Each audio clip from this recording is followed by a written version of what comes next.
presencia de uno o más síntomas físicos que generan malestar significativo o interfieren de forma importante en la vida diaria del paciente.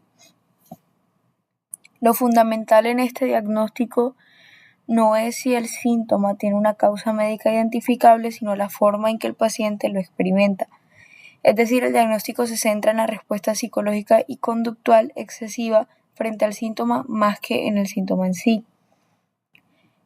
Hablando pues epidemiológicamente, tenemos que los trastornos, se sabe que los trastornos relacionados como la fibromialgia tienen una prevalencia aproximada entre el 2% y el 4% de la población. En la práctica clínica, especialmente en áreas como la reumatología, es un diagnóstico que es muy frecuente, ocupando uno de los primeros lugares debido a su curso crónico y al impacto funcional que genera. Vamos a tener pues también unos criterios diagnósticos que pues son los criterios clave, que son los de DSM-5. Estos pues se van a clasificar en tres, o se van a dividir en tres, que son el criterio A, donde pues aquí hay un síntoma físico, que es la presencia de uno o más síntomas somáticos que causan malestar importante o afectan las actividades cotidianas del paciente.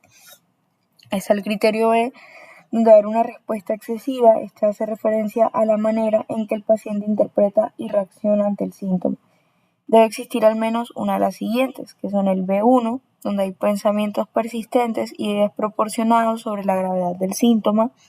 El paciente tiende a sobreestimar el riesgo para su salud. Está el B2, donde hay ansiedad elevada y constante relacionada con la salud con una preocupación continua. Y está el B3, donde debe haber una inversión excesiva de tiempo y energía en los síntomas o en la preocupación por la salud, llegando a reorganizar su vida alrededor de estos. Vamos a tener también el criterio C, que es de temporalidad. El estado sintomático es persistente, generalmente con una duración mayor a 6 meses, aunque los síntomas específicos pueden variar.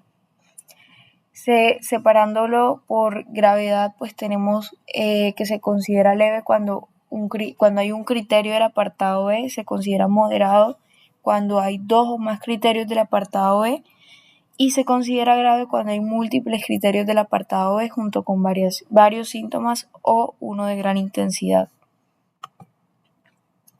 Hablando pues de la fisiopatología, pues vamos a tener que este trastorno se relaciona con alteraciones en el procesamiento de la información sensorial y emocional en el sistema nervioso central. El tálamo, que normalmente va a actuar como un filtro de estímulos, aquí va a permitir el paso de señales que deberían ser ignoradas, lo que contribuye a la percepción aumentada del malestar. Tenemos pues que también la amígdala interviene en la respuesta emocional, especialmente en la ansiedad asociada al síntoma. Por otro lado, el córtex prefrontal dorsolateral participa en funciones cognitivas y su alteración se relaciona con fatiga mental y dificultad para concentrarse. Un elemento clave es la sensibilización central, donde el sistema nervioso amplifica la señal del dolor. Vamos a tener 2 niveles. Está el nivel segmental, donde en el asta dorsal de la médula se produce una hiperexcitabilidad, generando el fenómeno de wind up, que incrementa progresivamente la señal dolorosa.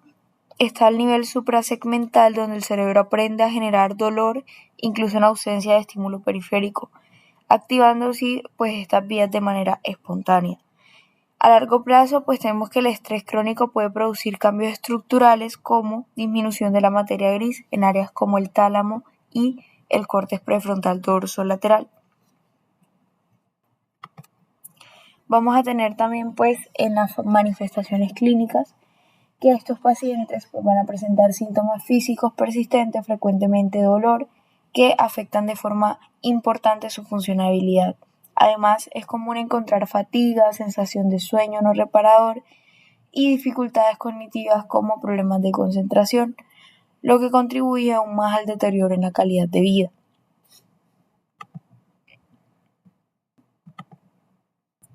Vamos a tener en el diagnóstico pues que este es clínico y se basa en la aplicación de los criterios DSM-5 mediante una entrevista dirigida. En algunos casos también pues la resonancia magnética funcional puede mostrar alteraciones en el procesamiento cerebral, especialmente en el córtex prefrontal dorsolateral durante tareas cognitivas. Vamos a tener en el diagnóstico diferencial con otros trastornos es que está el trastorno de ansiedad por enfermedad. En este predomina la preocupación sin síntomas físicos relevantes. Está el trastorno de conversión, donde existe una incongruencia entre el síntoma neurológico y la fisiología conocida. Y la simulación, donde los síntomas son intencionales y buscan un beneficio externo. Hablando pues como tal ya del abordaje y el tratamiento, tenemos que el tratamiento va a ser integrando factor biológico, factor psicológico y factor social. En el biológico se van a utilizar inhibidores de la recaptación de serotonina y noradrenalina, que estos pues van a ayudar a modular las vías descendientes inhibitorias del dolor, reduciendo la amplificación de la señal dolorosa. Este manejo se complementa con los ligandos alfa-2 delta, como la pregabalina y la gabapentina, que van a actuar bloqueando los canales de calcio dependientes de voltaje. Esto disminuye la liberación de neurotransmisores excitatorios como el glutamato, lo que contribuye a estabilizar la neurona hiperexcitada y reducir la sensibilización central. Tenemos en el psicológico que se enfoca en trabajar los mecanismos mediante los cuales los conflictos emocionales se expresan a través del cuerpo, ayudando al paciente a reinterpretar sus síntomas. Y el social, donde se busca mejorar la funcionalidad del paciente y disminuir la dependencia de consultas médicas innecesarias, promoviendo así una mejor adaptación a su entorno.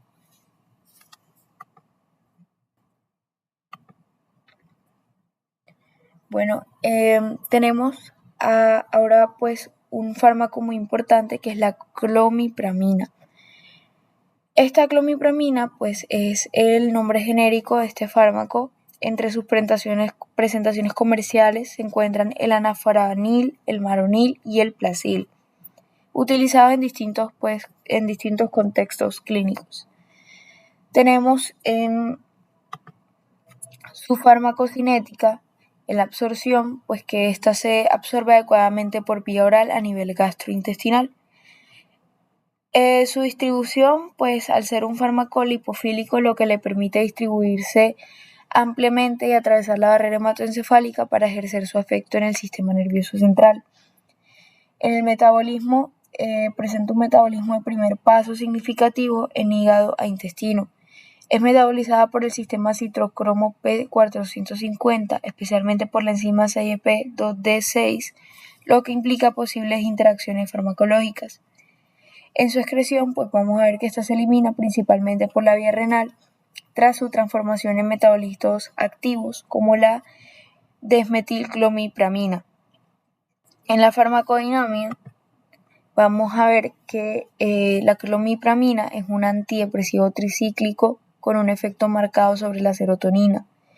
Esta pues va a actuar inhibiendo la recaptación de serotonina y noradrenalina con mayor afinidad por la serotonina. Además bloquea receptores histamínicos, muscarínicos y adrenérgicos alfa-1. A dosis elevada también bloquea canales de sodio dependientes de voltaje, lo que implica su potencial de toxicidad. Si hablamos de sus indicaciones clínicas, pues se utiliza principalmente en el trastorno obsesivo compulsivo, especialmente cuando las ISRS no son eficaces. También pues es útil en depresión mayor resistente y en algunos trastornos de ansiedad como el pánico y la ansiedad social.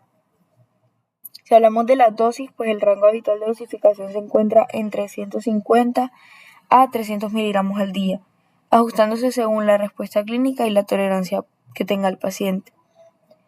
Entre sus efectos adversos, pues va a haber el bloqueo de los receptores histamínicos, a nivel del bloqueo de los receptores histamínicos, pues va a haber sedación, somnolencia y aumento de peso.